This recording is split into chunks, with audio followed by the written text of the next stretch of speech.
Okay, it takes a while to upload. It's on 2 minutes my past. screen, it's got live on YouTube.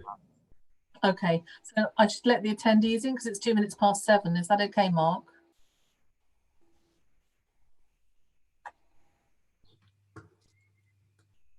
Right. Over to Mark.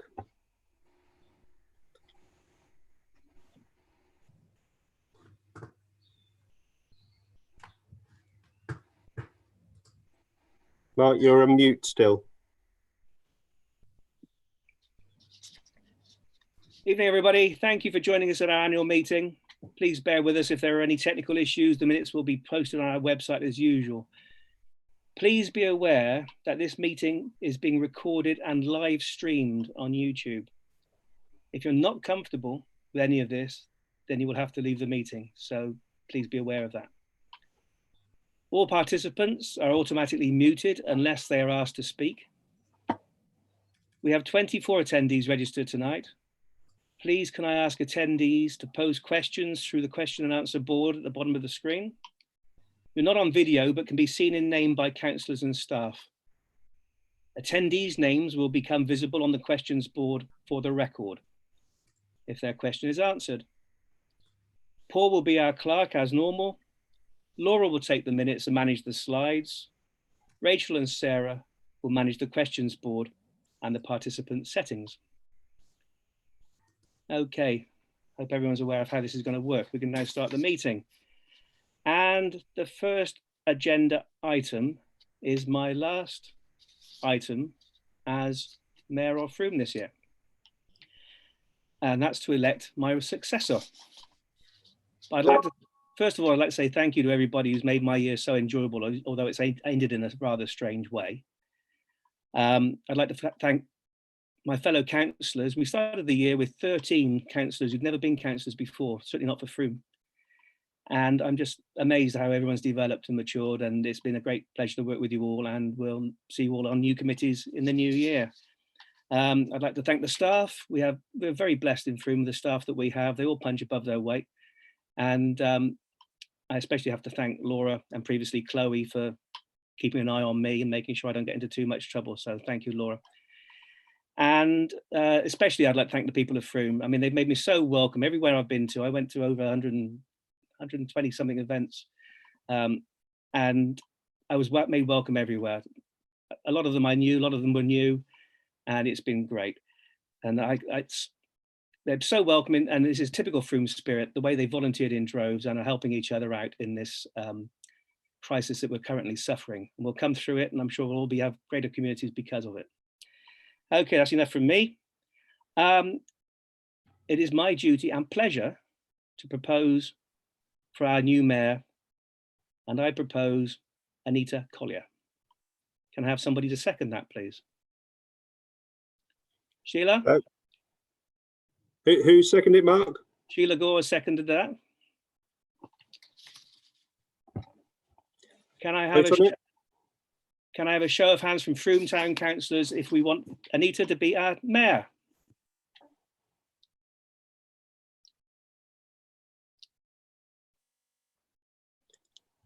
That's unanimous.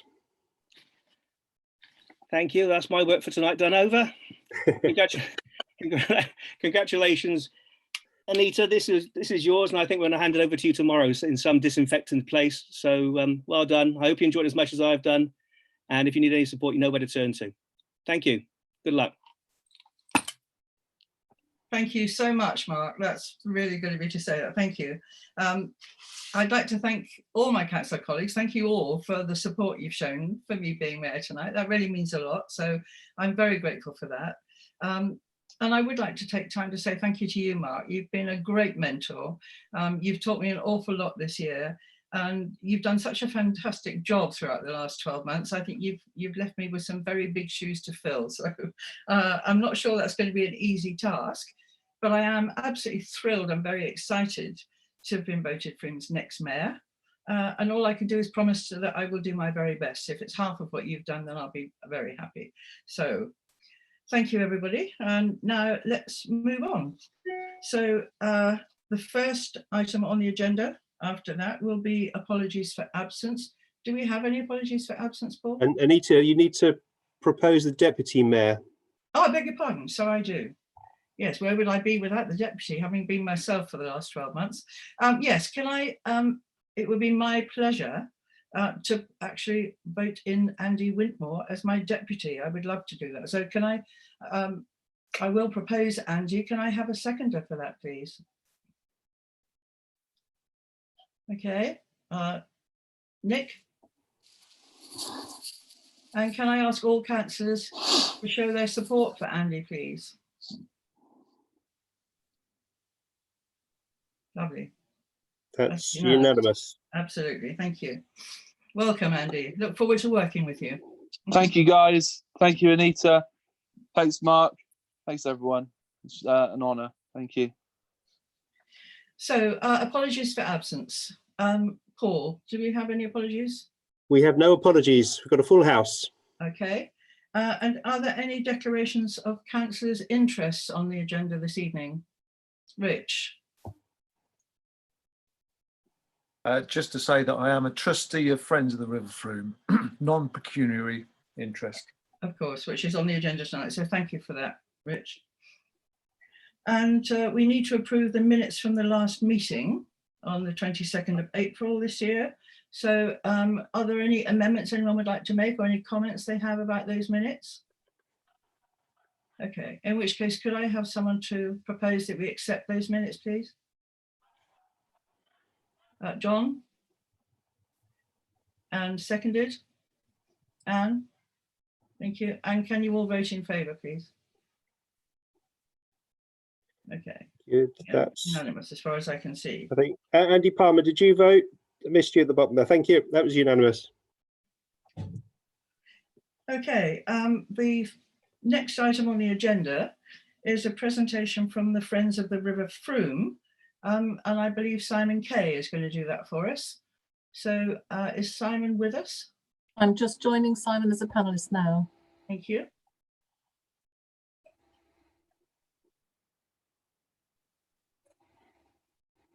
Simon, are you with us?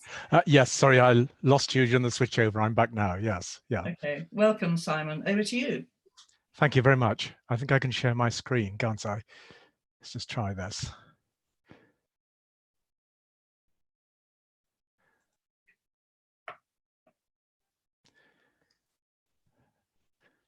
Can you now see a picture of the River Frome?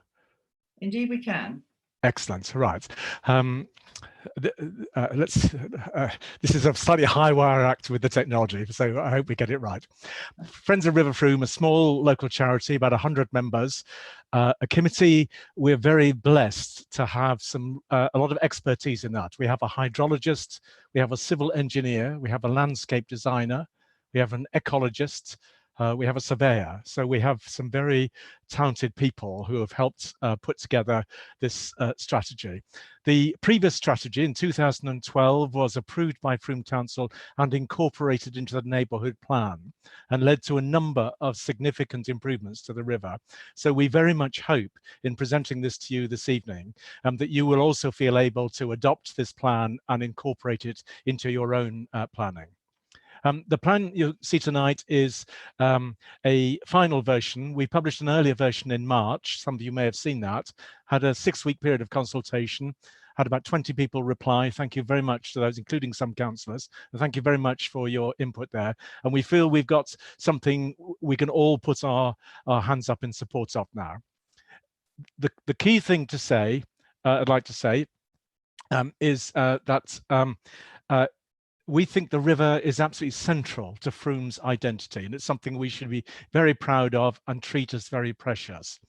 It is under threat, as I will explain in a minute. So it's never been more important to conserve and enhance the river and have a clear strategy for doing so. So that's what we are hoping to interest you in this evening. So here is the Frome River Strategy 2020 for the next 10 years. Here you see a picture of Wallbridge in March 2018 with some really nasty stuff coming out of the Dippy a bit upstream, an example of one of the threats that the river faces. The Dippy is still chucks an awful lot of rubbish into the river. So when we talk about the river strategy, we're talking about specifically about a, oh, that works, wow. An area from Spring Gardens down to Blatchbridge. It's about a 5-mile stretch. Obviously, what happens upstream is very important, but we are concentrating our energies on including working with people upstream in trying to make the best of this particular stretch of the river. The blue marking is the floodplain here. The floodplain is critical to Frome. Anything that disturbs the floodplain, adds water to it, or in any way changes the characters of it, will be critical for Frome because it will create floods. The green area, if you call that green, is what we call an area of sensitivity. And here it is crucial that whatever happens in that area is really carefully monitored, and also really the impact of it is really thought through. So for instance, you'll see part of the area covered where Selwood Garden Village is talked about is very much an area of sensitivity, and putting a lot of concrete and brick there may well have a number of positive and quite likely negative effects on the river. So in the areas of sensitivity, we need to take great care about what happens there. So here's some of the challenges that face the river. First of all, climate change. Heavier and more intense rainfall will have quite a number of effects on the river. The level will rise and fall a lot, affecting the wildlife, and there will be much greater runoff at certain times. So this leads into the fact that Frome, although it has taken many flood prevention measures, is still at risk of flooding. So the need to improve Frome's natural flood management defences is a very important part of our strategy. There's sadly still a problem with sewage, industrial and urban pollution coming into the river. This includes, for instance, misconnected drains pouring into the river. You remember the famous Turquoise River, as an example of an industrial pollution, but there's still quite a lot of that. But it's overshadowed to some extent by the large amount of agricultural pollution from silage, from nitrates, etc., which can have very devastating effects on the river. Many of you will remember 2 years ago, all the fish in the river were killed by one farmer, and it's taken 2 years to begin to get back to that. And inappropriate development can have all kinds of negative effects on the river. Certainly there should be no building anywhere near the floodplain, but we need to be very cautious about development in the areas of sensitivity and make sure that the impact of that is properly thought through. There are hard barriers in the river. Welsh Mill Weir is the notable one. Water abstraction further upstream is reducing the level of the river.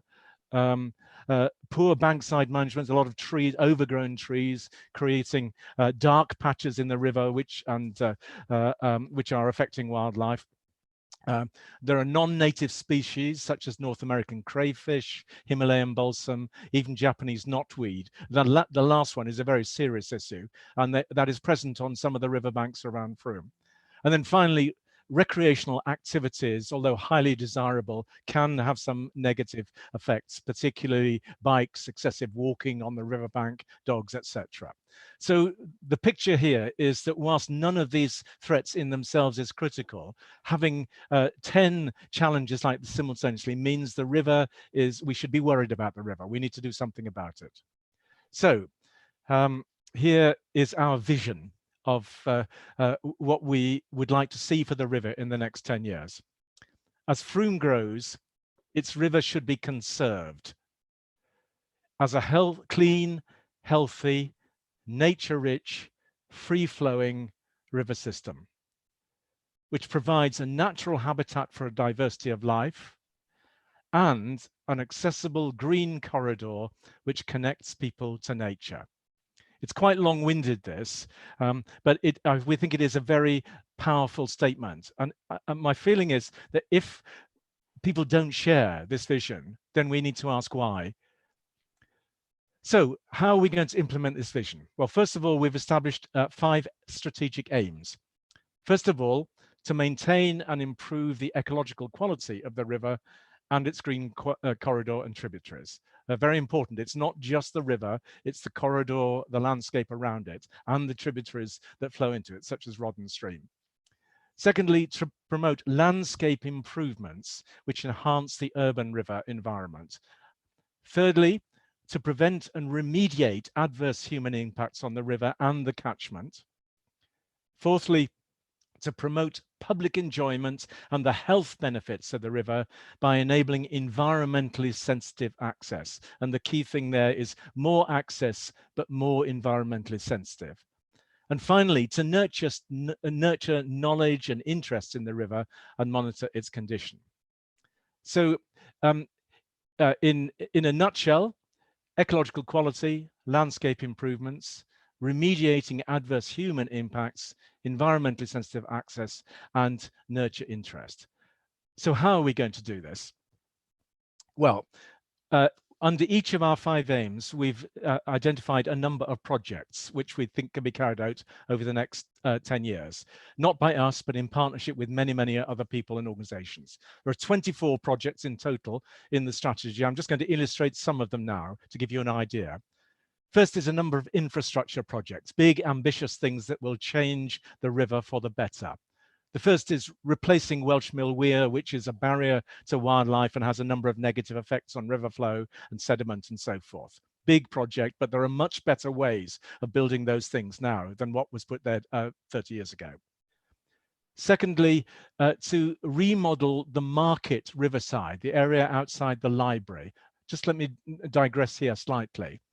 Just imagine if instead of that very steep bank going down to the river, which is too steep for anything sensible to grow, and it's weedy, it's unpleasant, it's full of litter. Just imagine if we got rid of a few of the cars and we had a sloping bank down to the river, some more trees, place where you could launch canoes, somewhere to have picnics. How much better the centre of Frome would be if we could do that. That's obviously a hugely ambitious project, but in the space of 10 years, if there's sufficient political commitment, we might be able to do something like that. And that would have massive influence on the environment in the centre of Frome. Okay, so another one is to rewild the Dippy culvert. Those of you who know the Dippy, that rather ugly concrete stream that goes down the middle. And then very important to remove the combined sewage outflows that pollute the river. So some infrastructure projects there which will require the big agencies to work together. Secondly, a set of ecological projects. These include agreeing a natural flood management plan. Sue Everett and others are well at work on that. This will have implications all the way down the river and around the meadows and so forth in Frome, if we're really going to use natural flood management. Remember, Wallbridge is a very key pinch point in the river, and we need to look very carefully at how to avoid potential flooding in the future there. A rewilding strategy for the river as a whole is beginning to be developed with some very exciting developments in a couple of farms upstream. And we need to get used to doing proper monitoring of riverfly and other forms of monitoring there to watch the ecological progress or regress of the river. There's some access projects.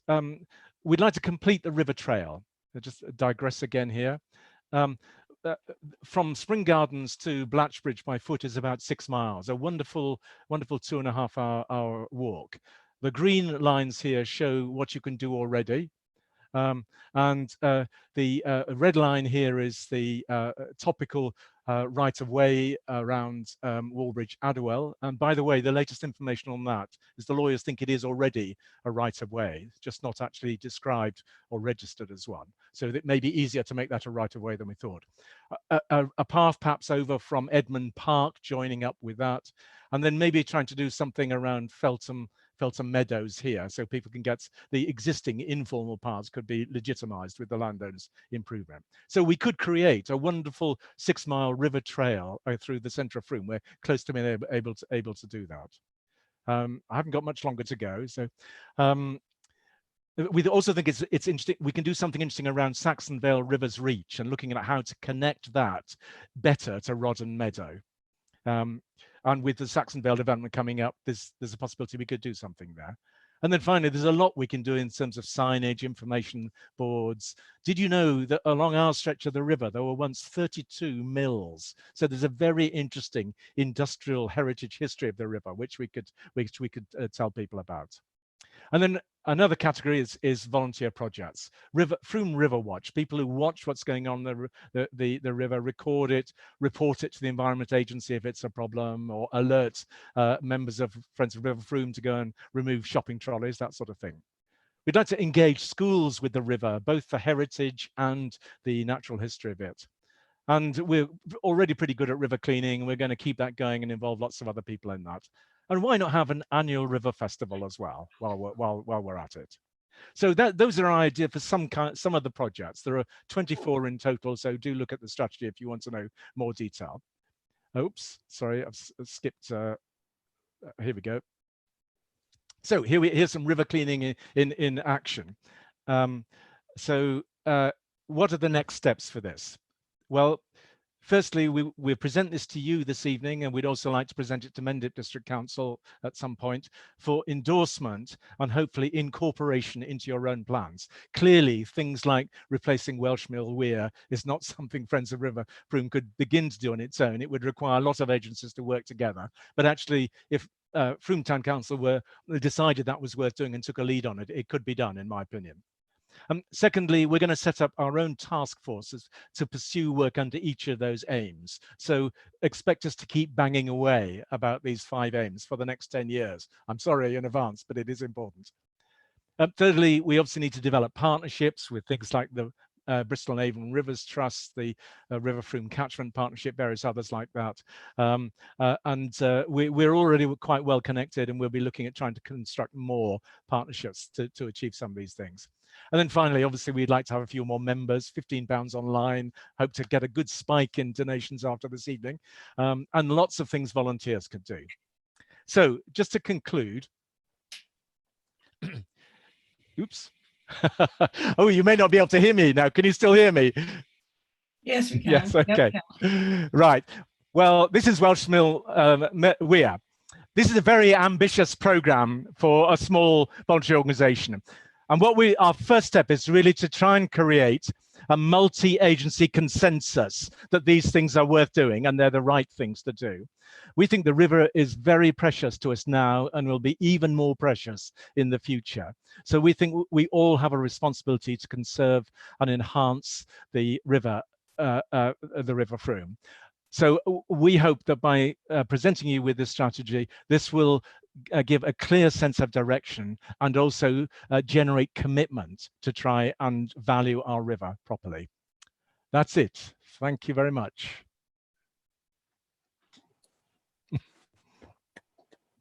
Thank you, Simon. That was absolutely excellent. Yeah, that's an amazing presentation you've given us tonight. I think that's there's some tremendous work that's been going on there. I just wonder if anyone has any questions now. John. Hi there. It's just more of a comment, really. I just think the work of that group has been fantastic, and I think it's something well thought up, but built on strong foundations that go back a long time.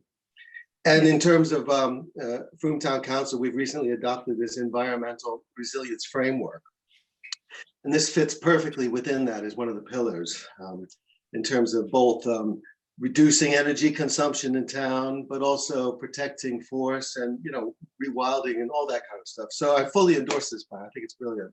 And thank you very much for an actually great presentation. Great, thank you. Are there any other questions or comments? Andy? Sorry, is this unmuting? Yeah, no, more of a comment as well. That was brilliant. I really enjoyed that. Thank you very much. Really, really great. Yeah, I think it's great. Okay, and Rich? Just to say, it's great that somebody got a picture of the Dippy. Sorry, the Dipper on the Welsh Mill River. Brilliant. Thank you. And Paul, I think you had a question? Yes, I think Thank you. although it's not on the agenda this evening, so we can't really adopt it this evening, but I suggest that we bring this back to the next council meeting next month to have a discussion about adopting it and incorporating into our plan. But if councillors would like that, it's easily done. Absolutely. I think you've got quite a lot of support for going for that idea, Paul. Thank you. Okay, so Simon, thank you very much indeed for that. That was very welcome, very well done. And I think we all got a lot out of that this evening, so thank you. Thank you very much for inviting me. Thank you. Sheila, may I ask one question for Simon? Just yeah. Simon, you were talking about rewilding the culvert at the Dippy. Yeah. I heard sort of over the last few days that there could be some funding available for that. Have you got any more details? I'm not, but I'm wondering if is Chris Stringer here? I thought I saw him somewhere. Can't Yes, see whether... yes, he is. Chris, do you know more about this than me? Probably not on this occasion, actually. We have challenges, and funding is obviously one of them. Wessex Water are another one, but I will see what I can find out. Certainly, as a matter of urgency, if there's funding available, we'll look into it. I thought there was something via the Farming and Wildlife Advisory Group that was ringing the bell. I've heard that. Sue Everett is the person who's taking this forward. I understand there is a well-developed scheme for doing it, so it's only funding that holds it back. So, well, if you've heard that, that's very good news indeed. Yeah. Yeah, Simon, just to add, I know that FWAG Anne Langdon has put in a bid for some Section 106 money, which I've countersigned. I think Chris has seen as well. So that's in the pipeline. Great. Lovely. Okay, thank you, Simon. My pleasure. Okay, so we'll move on now to agenda item 4. And I would like to remind you all, of course, that we are being recorded during this meeting because we're going to be coming now to questions and comments from the public and councillors. We will be clearly looking for civilised discussions to all your questions and answers, but just so that you're aware, we do have a mute button we can bring into play if need be. Thank you. So in order to make this manageable, then I think what the best thing to do is to call on council members separately, beginning with Frome Town Council, then I'll go on to Mendip and then Somerset County Council. And I believe we also have Rachel Clark, Sergeant Rachel Clark, joining us from the police force this evening in the room. So I'll be coming to you, Rachel, immediately afterwards, in case there's anything you'd like to say this evening. And at that stage, then we'll invite public questions. And please remember to use the question and answer board for that. So do we have any questions from Frome Town Council this evening, please? Any councillors? All silent on the Western Front. Okay. Are there any questions or comments from Mendip District councillors who might be with us this evening? Adam Boyden has got his hand up. Can he be incorporated, Sarah? Hello. Yes, Adam. Oh, hello. Hi. Yes, it was just to say, well, welcome, Anita, firstly. Look forward to working with you. Firstly, I'd like to help the Friends of the River Frome take the river strategy through Mendip District Council in some form to endorse and make the projects and the aims and objectives more likely to come to reality. So I hope to help Simon on that. But also that I'm going to be working hopefully with Anne Hills on the credit union project to try and help the credit union, the Mendip Community Credit Union, help more people with more funds in the times we're going to have in the next few months are going to be very difficult for a lot of people. Great so stuff. That's lovely. Working with Anne on and the rest of you on that as well. Thank you. Smashing. Thank you, Adam. Are there any other Mendip District councillors who would? Oh, Anne, sorry, would you like to come back on that? Yeah, just to say to Adam that I really welcome his involvement, because one of the problems that we have had as Frome Town Council is supporting Mendip Community Credit Union, which of course is a Mendip-wide credit union. So I really welcome Adam's involvement, and of course we will do whatever we can to promote and support the credit union as Frome Town Council. And I must declare that I am a volunteer for the credit union. Thank you. Any other Mendip District councillors who'd like to say or question anything tonight? Okay. Are there any Somerset County councillors in the room who'd like a question or a comment this evening? Martin Dimmery. Sorry? So Martin Dimmery has got his hand up. Sarah's just arranging it. Okay. Yeah. Hello. Hello, Martin. Yeah, congratulations, Anita. Thank you, Martin. I'm nothing really to add to this evening's meeting, but I thought the river presentation was really interesting. Yeah, it was really good. Thank you. Okay, thanks. Okay, Rachel Clark, are you with us this evening? And is there anything you'd like to say? Can you hear me? I think I've been unmuted. Yes, we can. Thanks. Is there anything you'd like to comment on, or? No, not so far. Just wanted to echo everyone else's opinion, really, and thank Mark for a wonderful year that he's had, and wish you well for yours, Anita. Thank you. Thank you. Obviously, I'll be here for the duration. I wanted to come in and see if anybody had anything for me during the evening. That was all. So, by all means, at the end, if anybody has, then come to me. Lovely. Okay, that's great. Thank you, Rachel. So we're looking now to questions from the public. So can I call on Rachel Griffin? I think you're managing the questions, Rachel. Do we have any questions from the public this evening?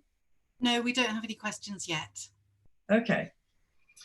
So let's move on then to item number 5. And this is deciding whether to adopt the council's standing orders and councillor's code of conduct, and whether to adopt the power of general competence. And I think this is over to you, Paul, please. Thanks, Anita. Yeah, this is an annual occurrence, just reviewing the standing orders, the code of conduct and the power of general competence. And there are 3 minor changes, I suggest, being proposed on standing orders. First is to change the name of the Planning Advisory Group to a Planning Committee.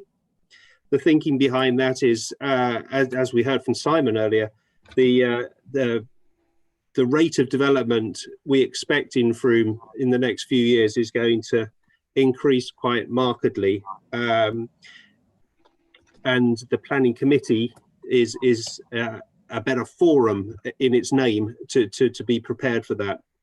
And secondly, it's likely that there will be some sort of a unitary arrangement in Somerset over the next few years, and that, talking to sort of various people engaged in that, it's distinctly possible that Frome Town Council may get delegated powers to deliver some planning issues. So in that, the background to that is the proposal is to just tweak the name, the remit at the moment unchanged, but tweak the name to become a full planning committee. So that will be 3 committees that the council will have. For people who have access to the proposed wording in the standing orders themselves, that is on page 17. The second one is a very tiny one that allows virtual public meetings such as this. That is on page 5. A very minor amendment, but just to make sure we're up with the guidance and legislation. And there are two types of very, very tiny things. The first is to follow a sort of current practice at the moment for my appraisal to be carried out by the leader and the deputy leader. That's been going on this year, and I noticed latterly that the standing orders didn't reflect that. And finally, one of the things that council has been wanting to do is to provide the opportunity for deputy chairs to chair meetings occasionally. And so on page 6, I've proposed that the 3 committees, by proposing that the chair at the beginning of the meeting can propose that the deputy chair chairs those meetings, if you haven't got confused with chairs there. It's not possible for the council meeting because the Local Government Act dictates that if the chair or the mayor is present, they have to chair the meeting. But for committees, I think that's okay to have the deputy chair, and I've made that facility within the standing orders. So the deputy can chair with the chair in actually present, is what we're saying. Yeah. That's right. That's right. So that would be the first recommendation. The second and third recommendation are simply to adopt unchanged the code of conduct and to confirm that the council is happy that it qualifies to be able to give the power of general competence and to use that power that was illustrated in the Localism Act. Again, no changes to do that, and I can confirm that the council remains qualified to be able to do that. So there are 3 recommendations there, Anita. You're on mute, Anita. All right. Can we have a proposal for those recommendations then, please? Anne? And a seconder, please. Sheila? And all in favour, please. Can you show your hands clearly on the screen? Yeah, I think that's everyone, Paul, as far as I can see. I think it is, yes. That's unanimous. Okay. Thank you, everyone. Okay, agenda item 6. We're looking to appoint leaders and deputy leaders of the council and the memberships, chairs and deputy chairs of committees and advisory groups. So Lizzie Boyle, I'm going to hand over to you at this stage for some proposals of those positions, please. Okay. Gosh, this is such a big long list. You're going to get bored of me reading out names in the next 10 minutes. I apologize in advance. So I think we are starting with proposals for the leader. And I believe that I'm proposing Anne Hills as leader. So that presumably needs a second. Shout when I get it wrong. Rich? I just wondered whether you wanted to do the leader and deputy leader, together. I can do a bundle. A little quicker. Yeah. Okay. So leader Anne Hills and deputy leader, I check my notes, Maxine Crawley. Okay. Rich proposing? Lizzie is proposing, Rich is seconding, I think. Seconding, okay. And all in favour? Hang on. I think that's unanimous. Yep. Thanks, Lizzie. Next one. No problem. How would you like me to do this, Paul? To committee memberships. Yeah. Maybe you do 2A, 2B, 2C, 2D, because otherwise no one will hear the names. Maybe that'd be simpler. So sort of propose the membership of council matters and then vote on that one. Okie doke. So proposed membership of council matters. The following councillors: Andy Palmer, Andy Rintmore, Anita Collier, Anne Hills, John Nelson, Lizzie Boyle, Mark Dorrington, Maxine Crawley, Nick Dove, Rich Ackroyd, Rob Collett, Sarah Butler, Sheila Gore, and Steve Tanner. Council matters. So would someone like to second? Sheila? And all in favour of that?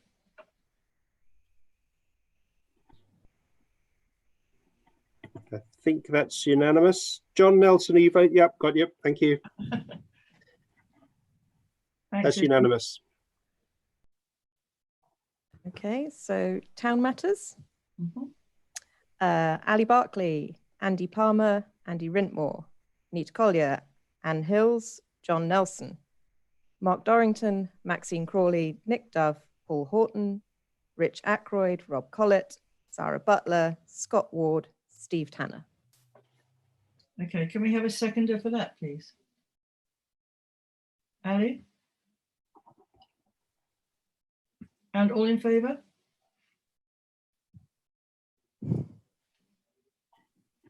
I think that's unanimous again. Okay, thank you.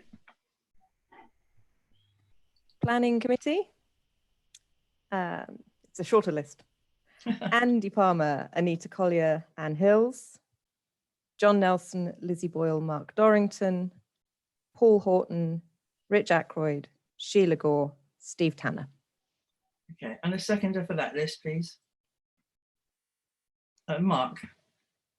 And all in favour? That's unanimous again. Yeah, thank you. And last but not least, the Grants Advisory Group. Ali Barkley, Andy Palmer, Andy Rintmore, Anita Collier, Anne Hills, John Nelson, Mark Dorrington, Rich Ackroyd, Scott Ward, Sheila Gore, Steve Tanner. And a seconder, please. Who can I see here? Maxine, thank you. And all in favour? Unanimous again, I think. That's unanimous, yeah. Yeah, thank you. So Lizzie, maybe there are fewer names. You might want to read them all out for number 3. Suggestions, Anita? Number 3 for the chairs and deputies, you mean? Yeah. So just them all in a oneer. Okay. Everybody pay close attention. I hope I got this right. Council Matters, Chair of Council Matters, Sarah Butler. Deputy Chair of Council Matters, John Nelson. Chair of Town Matters, Andy Palmer. Deputy Chair of Town Matters, Scott Ward. Chair of Planning Committee, Steve Tanner. Deputy Chair of Planning Committee, Paul Horton. Chair of Grants Group, Mark Dorrington. Deputy Chair of Grants Group, Sheila Gore. Okay, can we have a seconder for that, please? Paul. And all in favour? That's unanimous again. Yeah, thank you. Okay, are we there, Lizzie? I hope so. Wonderful. Thank you very much. That was quite a trial, wasn't it? Thank you for that. It's like we're in the football school. Well done. Okay, so on to approving the annual governance and accountability return for 2019-20 and the reserves earmarked for specific projects. So agenda item 7. And Sarah, I'm going to hand over to you for this, please. Anita, can I point out Rachel has been trying to ask a question for some time? Sorry, Rachel, I beg your pardon. Sorry, Anita, we do have 2 questions who would hope to feed into the question and answer session. Okay. Also, I don't know when you'd like them to... Happy to take them now, if you like. Okay, so the first question will be from Andy Jones. Can we allow Andy to talk? Okay. Clearly there should be free now. Andy? Yeah, hopefully you can hear me now. It says you can hear me talking, so good. Just a bit of reassurance, really. I've heard on 1 or 2 gossip grapevines that the town council may have chosen to freeze all the previously agreed funding for charities and other local groups, pending a review of the costs of the various COVID needs. What is the situation on that, please? I don't, Kate, would you like to take that one, or Paul? I'm not sure who'd like to take it. Kate's best place, I think. Hi. Yeah, no, we haven't frozen funding that has already been committed. We have asked those organisations to tell us how they might repurpose their funding if their original plan was to do face-to-face work that they can no longer do. So we've had some very positive responses from all of those organisations, and the grants advisory panel met yesterday with the recommendation that we want to continue to fund all of those organisations, and we'll go back to them over the course of the next week. The next round of funding we are looking to open in the autumn, and that we will look to work with our partners in other organisations, including Somerset Community Foundation, to make sure that what we're able to offer as grants sits alongside what they're offering, so we're not doubling funding and therefore missing out a cohort of organisations that might really well need it.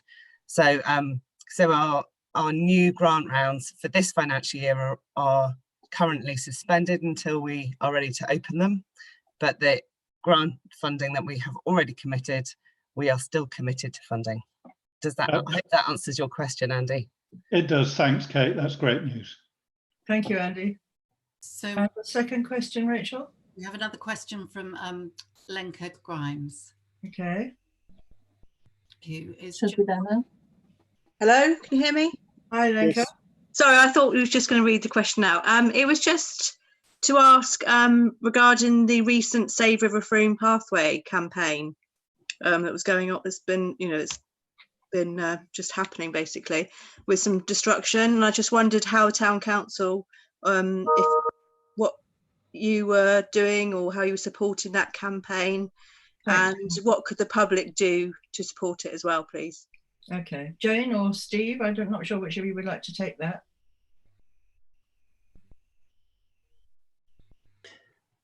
It looks like Steve's going for it. I think it was a race to see who could unmute themselves first. So yeah, there are several different issues regarding the Riverside footpath. As some of you may be aware, we discussed the revised planning application that has been submitted that adjoins the path at that location, and we have formally submitted an objection to that application on various different grounds, one of the grounds being access to the river path. The issue of the destruction that's taken place, I believe that's being looked at by both the Environment Agency and Mendip's planning enforcement team. And really, I think until we know the outcome of those investigations, we would probably want to wait and see what their response is in that respect. And I've forgotten what else I was going to say. So yes, I mean, we are talking to and working with Friends of the River Frome and other organisations, so we are aware of what's happening, and we will keep up to date with it and see where that leads and see if there is anything that we can do. Part of our response to the planning application was also that we would like to meet with the landowners just to have a discussion with them. They have agreed to that, but we haven't got a date for that, so that's where we are at the moment. Does that answer your question, Lenka? Yes, thank you. Yeah, that's great. Thank you very much. I think Rich has got his hand up. Rich? Yeah, just to add that we're letting district councillors know all about it as well. So Mick Dunk in particular is quite involved with this. So as they're the planning authority, they're going to be taking this forward. So yeah, we're definitely looking at it, as Jane said.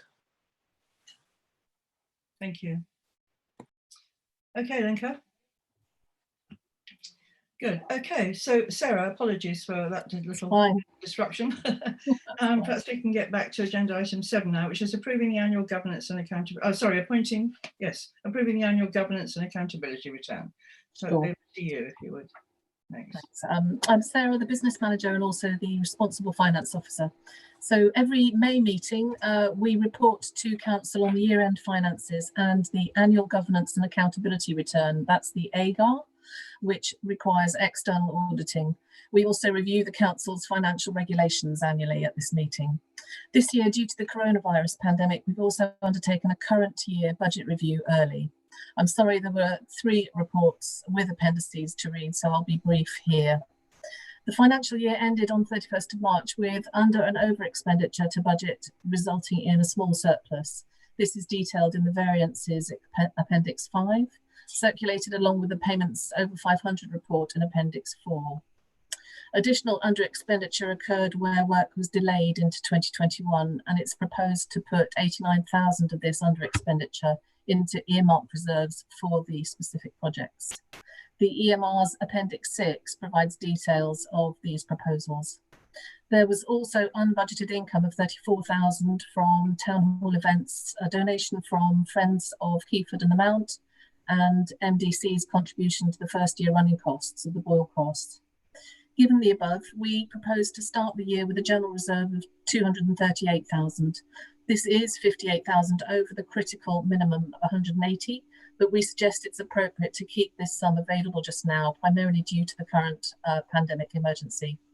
A budget revision for the current year will be discussed after the annual return, which is next. Are there any questions on the year-end statements, the variances, the earmark reserves, or the general reserve? No questions, I think, Sarah. Okay. So the annual governance and accountability return, known as the AGAR, requires approval and signing at this meeting in a very particular order for the external auditors to approve.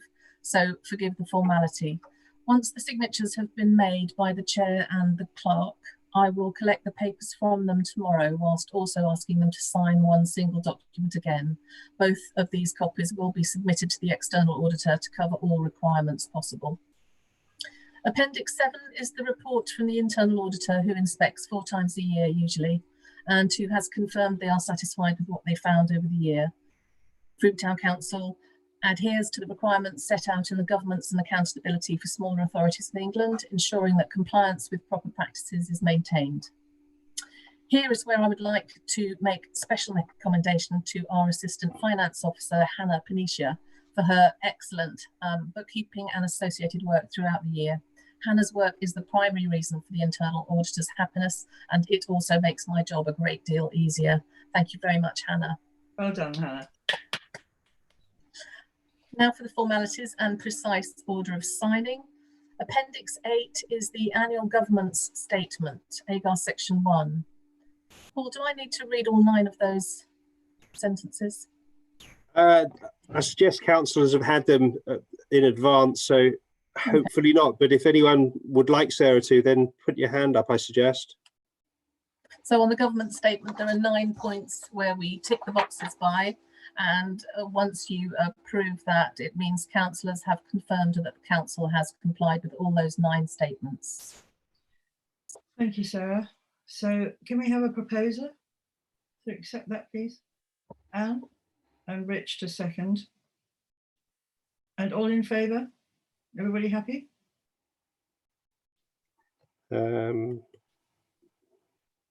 That's unanimous. Thank you. Thank you, Sarah. So Anita, what you and I are meant to do now is just to sign that, yes. And I am signing it as we I've got speak. it here, actually. I will sign it now. So the chair signs first and then the clerk. Okay. Right. Have you done? Right, I'll sign. Great, and then... Thank you. Okay, Appendix 9 are the accounting statements. Thank you, Paul. Accounting statements for 2019-20, AGAR Section 2. Section 2 of the government statement compares the financial year 2018-19 with 2019-20, and where the differences appear between 2 years, it's greater than 15%, we have to explain to the external auditor why. This occurred in both boxes 3 and 6, that's total other receipts and all other payments, and both those variances were to do with the sale of the land at Saxon Vale. So both the income and the expenditure had increased more than 15% really, and it was because of that sale. Prior to circulating to council, I confirmed as RFO that the accounting statements fairly represent the financial position of the council. So back to you, Chair, for recommendations 2 and 3, which need to be minuted separately. So for recommendation 2, Anita, yes. Sorry, recommendation 2, over to you. Okay, so the recommendation is to approve the proposed changes. The responsible finance officer has certified that the accounting statements fairly represent the financial position of Frome Town Council. Okay, yes, I beg your pardon. So that we're looking for that recommendation, aren't we? Yes. So can I have a proposer for that one, please? Lizzie and Maxine to second. And all in favour, please. And that's unanimous again. Thank you. And do we go on to do 3 now, Sarah? Yeah. So to instruct the chair and the RFO to sign on their behalf that they have approved the accounting statements. Yeah. Yes, can I have a proposer for that, please? Rich and Steve to second. And all in favour? Thank you. So that's unanimous. Okay. That's you to sign and me. Okay. Thank you very much.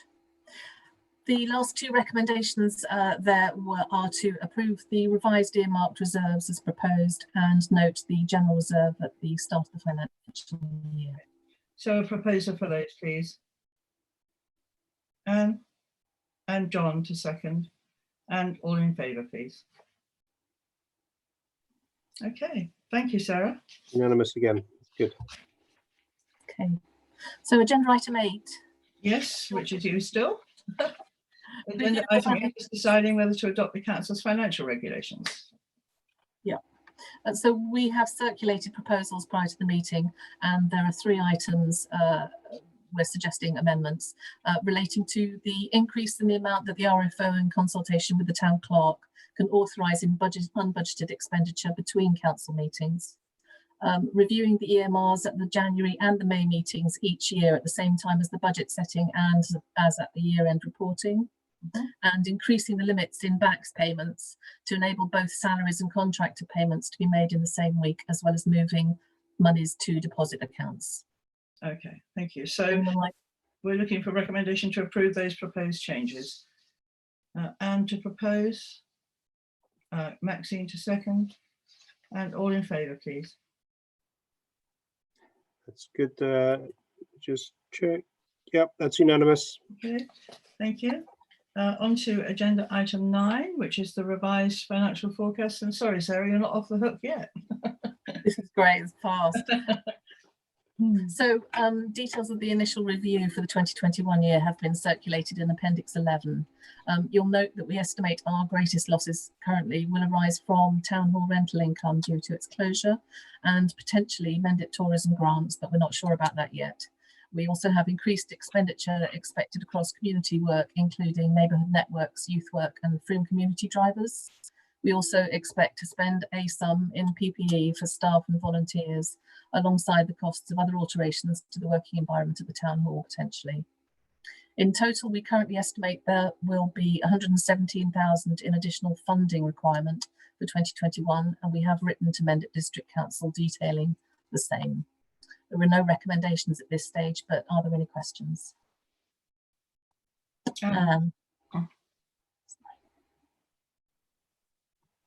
Yeah, it was just really to reiterate the fact that we are writing, and we have written to Mendip District Council about the release of the funds that the Secretary of State said he had put aside for town and parish councils to help fight the coronavirus pandemic. And I just wanted to minute the fact that we are seeking those funds to be released from Mendip District Council. There's a question from John Clark. May I unmute, John? Oh, sorry, John, promoted you to panelist. We might lose you for a second.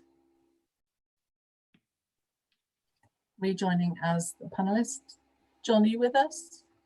Yeah, I'm just trying to unmute. Okay, thank you. I just wanted to reinforce what Anne's saying. I think district councillors particularly should be, and I have been lobbying Mendip to honour what the Secretary of Community, Minister of Community Affairs, whatever his name is, said that some of the councils should receive lower tier councils should receive funding. I was disappointed that I asked the question again today of Paul Deere, the finance officer for Mendip, whose line is very much, unless you can prove and give evidence of financial distress, then it may be a challenge to receive any monies from Mendip. And I think that's a disappointment, because I think Frome Town Council is not alone in having some significant expenditures as a result of COVID-19 pandemic. So if there are any other district councillors listening, because I can't see who the other participants are, perhaps they would like to lobby the Mendip District Council leader and finance to actually support where there is evidence, not necessarily of distress. I'm not sure where the financial distress element has come from. I haven't seen any indications of that. And when I asked about that, I wasn't given a full answer. The only indications are in the letter that everyone received about funding. Significant amounts should be given to a lower tier council. So yeah, I welcome the fact that Frome Town Council is bidding for some of that funds. Thank you. John, thank you, John. Sarah, just got a question, I think. Adam Boyden has his hand up. Is that okay to unmute? Yep. Should be free now, Adam. Yeah, hi. Yes, thank you. I remember, John, you asking that at scrutiny earlier on, but yeah, I didn't really understand it so much. But I will help you look into that and talk to Barry O'Leary as well, Councillor for Cabinet Member for Finance, and we'll see what we can do. Okay. Thank you. Thank you. Anita, Lizzie's got a hand up. Sorry, Lizzie, I can't see. Oh, there you are. Sorry. Okay. It's okay. Yes, I'm probably hiding somewhere on a screen. In terms of just looking through the budget, and this I can guess the answer to this before I ask it, but I like asking these questions. Obviously, quite a bit of money moves back and forth with Public Works Loan Board. And I wondered whether there was any sign of generosity or payment holidays or largesse from the bearers of the Public Works Loan Board to help us all out. Good question. I haven't asked. Would you like me to? Yeah, go on. Yeah. Yeah. Yeah, it's something, Lizzie, that hasn't come across our kind of searchlight, and I can't answer why it hasn't, because it's such an obvious thing to explore. So, yeah, Sarah will delve into that. It's a good one. Thanks, Lizzie. Thank you. Any more questions for Sarah? Okay, thanks, Sarah. So agenda item 10, we're going to be looking at, sorry, Adam again, I think, unless I haven't put this hand down. Excuse me. Adam, did you have a question? He's on mute. I'm trying to unmute him. He's probably staying. No, he doesn't have. It's fine. Thank you. Hope he's back. Oh, apologies. I hadn't put my hand down. My fault. I've learned from John earlier. Okay. Are we okay to move on? Yeah. Okay. So agenda item 10, we're going to be looking at proposals to establish a plan for the Frome community to recover. And Peter, I think you're going to take us through this. Well, good evening, everyone. And I'm just going to start the presentation. So we are, of course, still in the midst of a crisis, and our emergency response continues. There's no question about that. But obviously, nationally, the attention is starting to turn to recovery and what people can do about that. And so it seems appropriate that the Town Council, working with its partners, should begin to pay attention to this too. And so what we've actually done is set up a steering group. There are 9 councillors from the Town Council who are part of that, supported by me. And what I'm going to do is just explain a little bit about, firstly, some of the guiding principles that we think are important to underpin our recovery plan. Secondly, to look at some of the work streams that have emerged from our early work, and then to identify next steps. And then I will take some questions and obviously we'll hear some debate. So here are really some guiding principles that have emerged from our early work as a steering group.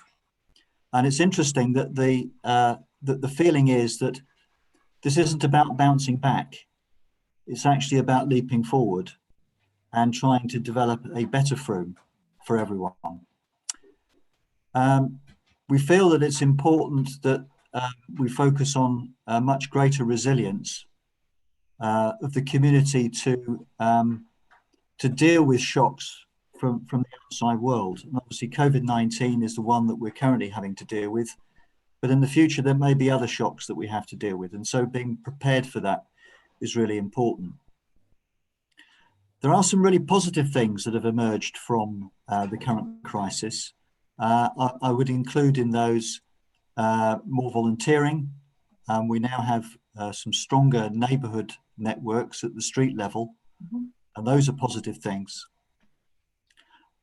We've also seen more walking and cycling and less pollution locally. And so I think that the commitment, certainly from the steering group, is that we should try and sustain some of that positive change. And I'm sure that there are other examples that people can think about. The fourth element really is strengthening our partnerships, the recognition that we cannot do this alone. We have to work with our partners in the community. We have to work with our partners in local government, the district and county level. And I'm sure there are many, many more partners that we would want to engage to help us in this task. And then the last point, and I'll return to this in a moment, is the feeling that we should be reflecting on the lessons learned from our collective emergency response in the town. So just to move on and have a look at some examples of early work streams, and this isn't by any stretch the complete picture, I'm just providing some illustrations of some of the work that we've been involved with to date. This week, we will be involved with a household survey. Postcards will be landing on the doormats of local households, and they will be asked to engage in this process. We feel it's really important that we take some soundings from the local community in terms of the challenges that are affecting them, but also for them to reflect on the priorities that are important to them, that they would like us to focus on as part of our recovery planning. We've also been doing a lot of engagement with those new street level networks and community organisations. Kate Hellard and her team in particular have been involved with that. There is now a newsletter that is keeping our street level networks up to date with the work that we're doing, but also to help share what's going on across the community. One idea that has come forward from the steering group, and we'd like to get some feedback on this, is the idea of a Leap Forward Week, which will bring the community together, maybe in some community planting, maybe in some kind of cleanup in various parts of the town, a way of bringing people together as we start to come out of the lockdown. And lastly, on this theme around working with the community, there is a feeling that mental health is going to be of concern to many in the town. And we're thinking that we may have an important role to play in signposting services that are available to people to support better mental health. Just like to illustrate some of the work that's going on that's specific to the economy. Next week, we are planning a meeting to bring together some representatives from key streets within the town centre. As you will be aware, the government has indicated that it may be possible, subject to the satisfying of certain tests that the government are applying, may be possible for non-essential retail businesses to reopen in June. And so attention is turning now to the preparations that those businesses may need to make in order to receive customers once they reopen. And the things that we think will be of concern and that they will want to talk about will be around personal protective equipment for staff, premises layout, queuing arrangements, and also we'd like to talk with those town centre businesses about ways in which maybe some improvements can be made to make the town centre more attractive. We do in due course want to engage other sectors, but the feeling is that the likelihood is that it's the non-essential retail businesses that will have the opportunity to reopen soonest. So we're going to engage those first, but also we already have a well-established network within the retail sector, which Nick Dove chairs currently. And so we want to take advantage of that and have some conversations with that group. And the last theme that I'm going to cover is around resilience and sustainability. Food security is an issue which has come up in our discussions. And Anna Francis, our resilience manager, has already started to have some conversations with an organisation called Field to Fork to explore how we can support local food production and also encourage greater food security. Anna has also been leading 3 working groups to look at the themes of energy, transport and resources to see where we can make tweaks to our existing climate emergency action plan. And lastly, but by no means least on this theme, I mentioned earlier that we've seen an upsurge in walking and cycling. And one of the opportunities that we're beginning to explore is the opportunity for pop-up cycle lanes within parts of the town, and to look at ways in which we can encourage people to cycle and walk more in the future. And we do intend to engage the community in that exercise.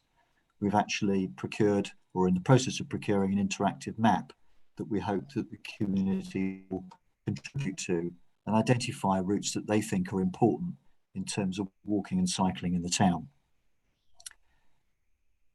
As you'll have seen from my report, the proposal now actually is that we reach out to the community in terms of developing our recovery plan. And specifically, we propose to establish a leap forward panel, as we're calling it, to engage external advice. We think it's really important to gather ideas and advice from people from outside the council, but also to build the community ownership for this work around recovery planning. So that is a particular proposal that we have. And the other thing that I mentioned a little earlier is that we feel that we need to learn the lessons from our emergency response, not just what the council's been involved with, but what some of our partner organisations have been involved with alongside us, which might help inform our recovery plan. So the proposal is to set up a separate panel, and the intention is to bring a more detailed report to our next council meeting on that. So at that point, I'll actually stop, and I'll stop sharing this presentation so that people can ask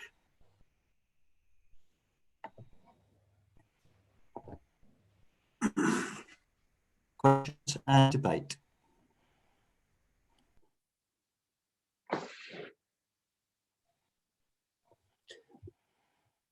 Does anyone have any questions? Thank you, Peter. Rich. Peter, I've been working on some of this with you. So do you have any idea of what the size of the panels might be, and what sort of different parts of town we might take people from?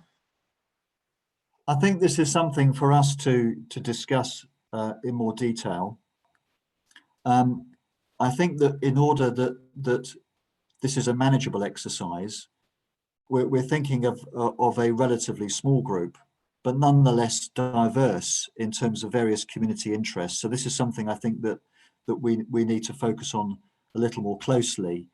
Indeed, I'm planning to have a conversation with Anne as our new leader tomorrow morning, but also for us to discuss this within the steering group that also meets tomorrow. But there is an opportunity here today, of course, to hear any views, ideas from anyone that's at this meeting. Thanks. I think there was another hand up earlier on, I think. John Nelson, I think, had his hand up. John, did you have a question for Peter? Yeah, no, I mean, it was related to that issue about the constitution of that. I think it gives clarity on what the panel is there for and what's going to be the outcome. I think that needs to also be well defined. Over 20 years, town council done zillions of panels, so let's have it. I just want to make sure that it's focused. But I think, you know, it's good to learn lessons. So, and that was just a compliment. I think what I was going to say, what Rich said, basically. Okay, thanks, John. Steve, did you have your hand up or no? Okay. Any other questions for Peter? Lizzie. Possibly not a question for Peter. It's possibly slightly abusing the fact that there are some Somerset County councillors in the virtual room.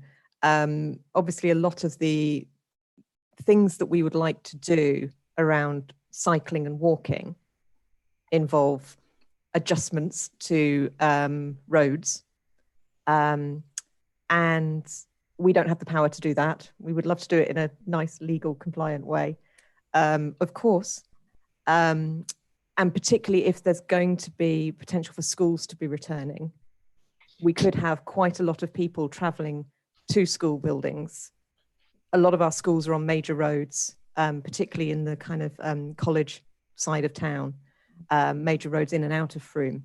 So you're going to have quite a lot of people wanting to walk and cycle to schools, on major traffic routes. And I think we have to figure out our priorities. And I think we would welcome the support of Somerset County Council in trying to make that happen. I believe there have been some more positive conversations around that in the last few days than we'd encountered before, but just a little plea to the Somerset County councillors to give us a hand if you can. Great, thanks, Lizzie. I hope we've got lots of them listening at the moment. Rachel, I think John Clark wanted to speak. Am I reading it right? Yeah.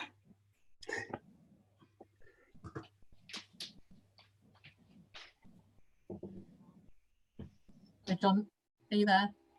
Yeah, I'm muting. I'm not quite used to this. Normally I'm in part of the meeting rather than a guest. But it's good to be here. Yeah, I just wanted to, well, a couple of things, but firstly, Lizzie's point about cycling and pop-up cycle roads and improving access in terms of pedestrian as well, pathways. I think the county has shifted its position a bit. Initially, they were very like pushing it away, really. But today, I received something from the transport manager, which seemed to be much more positive. I don't know if I'm not clear. I've had some discussions, I think, with Paul maybe and Rich about this. So their county are looking towards the districts to take a lead on it in terms of looking at localities locally. So I don't know if you want to make a note, whoever is leading on this, that is Kelly Knight at Mendip District Council, who's looking for interested sort of groups and parties who might want to put proposals forward. So I think it's more positive now, and they're particularly looking at where this can also impact on schools. So I have noted with them the fact that there has been some discussion in the past about trying to free up some of the traffic around the Nunney Road area in terms of the 3 schools up there. So I hope that could be part of the discussion that's had with Kelly. So I don't know. On the recovery, I mean, Mendip District Council and County Council are all talking about recovery. I think there's going to be quite significant impacts financially on the districts and county. County is talking about shortfalls of around 15 million. Districts, they're not able to say at the moment, but they are saying there aren't sufficient funds being given by, they're not assured by government that they will get the money that they need. So I think there's going to be a challenging time in the future in terms of possible recessions, and who that will hit most, I think, will be, in terms of Frome, will be those people who are already struggling, the working poor and in areas of deprivation. And one of the things I wanted to raise was we need to consider financial resilience. Yes, I think what's been great about the COVID-19, it has brought neighbours together, and I think Frome Town Council's sort of campaign about 5 neighbours contributed to that very much, about bringing people together. I know in my street, we've certainly got together a lot more and supporting one another. And I think that's been seen across the town. But what worries me is there's people who aren't part of that sort of movement, if you like, who are really struggling financially. So we need to look at how we can improve that level of resilience in areas of deprivation that we have in Frome. And there are areas of poverty in Frome in many different aspects, not just in income. So yeah, and I also welcome, sorry if I just a couple more minutes. I've been very good tonight, I thought. I just a couple of things. I also welcome the principle about how we engage with the local community and hearing from them. I think John was sort of complimenting this point as well, that it should be as far as possible community led, and there will be what I described as sort of leaders in the community that could be called upon. I'm not referring to political leaders. I think it's about street level, Trinity area community leaders that could be engaged in these panels, which, although I'm not saying we shouldn't have political representation, I'm sure there will be in terms of from district and county. The important thing is to engage with the local community and get their thoughts on how we should be moving forward in terms of lessons learned and what we can do to work together and get that community ownership, which is so important. So surveys are good, that's great. And I think we should be doing that. And maybe I see in the financial return, there was some money given for Citizens Assembly, I think £5,000 at one point. So maybe we should consider whether we should use some of that money for a citizens' assembly around this in terms of moving forward and the leap forward. Yeah, so I'll stop there. Thank you, John. Okay, any more questions here? Peter, you wanted to come back? I really just wanted to respond to a couple of the points that John made. And thanks, John, that there's some really useful information there, which we'll take forward. In my report on this recovery planning process, I did mention that we are trialling some webinars around personal financial health. In fact, that those are being led by Anne Hills, because we recognise that that's going to be a really important issue for people going forward. The other point I wanted to mention was about the connections that I've already made with colleagues at the District Council at officer level. And in fact, I've been in discussion with Kelly Knight and with Julie Reader-Sullivan, who's a group manager for planning and growth. And we now have a regular meeting, fortnightly meeting set up with those representatives, and also representatives of the other towns in Mendip, to begin to share how we can address this recovery and look at how we can work together. And I'll obviously keep you informed of the work on that. Great, thank you, Peter. Okay, any more questions on Peter's presentation? Sarah? Can I just check, did Martin Dimmery still want to speak? He had his hand up at one point. Martin, I've unmuted you. I did. I tried to get back to you. Sorry, on the chat, but it was disengaged.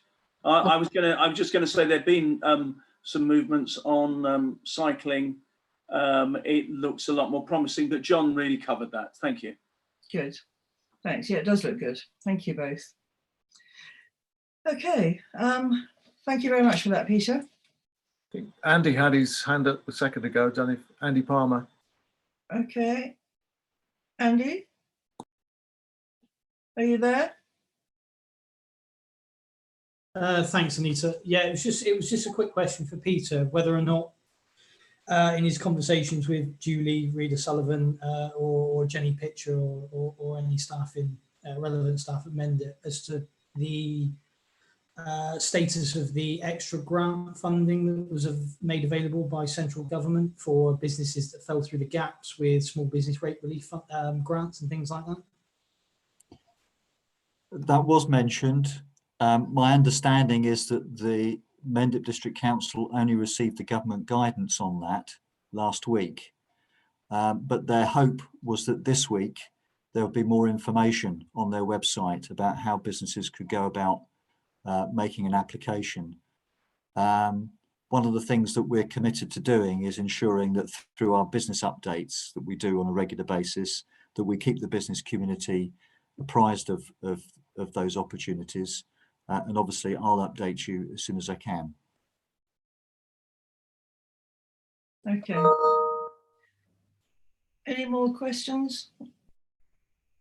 Okay, thank you, everybody. Sorry, could I just, it's John Clark again. I haven't been removed, so I'm interrupting if you don't mind. On the business rates and the people that fell through the net, at meeting today, we were told that that scheme would open next week and there'll be forms to complete on the Mendip website. So we're hoping to be told exactly, but that's what we were told next week, that will be initiated. Great, thank you. Brilliant, thanks, John. I know there's a lot of concerned businesses in Frome who are trading from service premises who did fall through the gap. So that's great to hear. Thank you. Okay, any more hands up anywhere? Not that I can see on my screen. So thanks very much, Peter. So we've got the final item on the agenda was changes to the volunteer policy following minor changes to government guidance on face masks. But actually we've, on reflection, decided to, having looked at it, that we probably won't make a change to that. Instead, there's been a further risk assessment and there will be guidance. Sorry, John. Sorry to interrupt, Anita, okay. But we have some recommendations related to the recovery plan that we need to consider. Sorry. Okay. Yeah, sorry, my fault. Okay, so the proposal basically is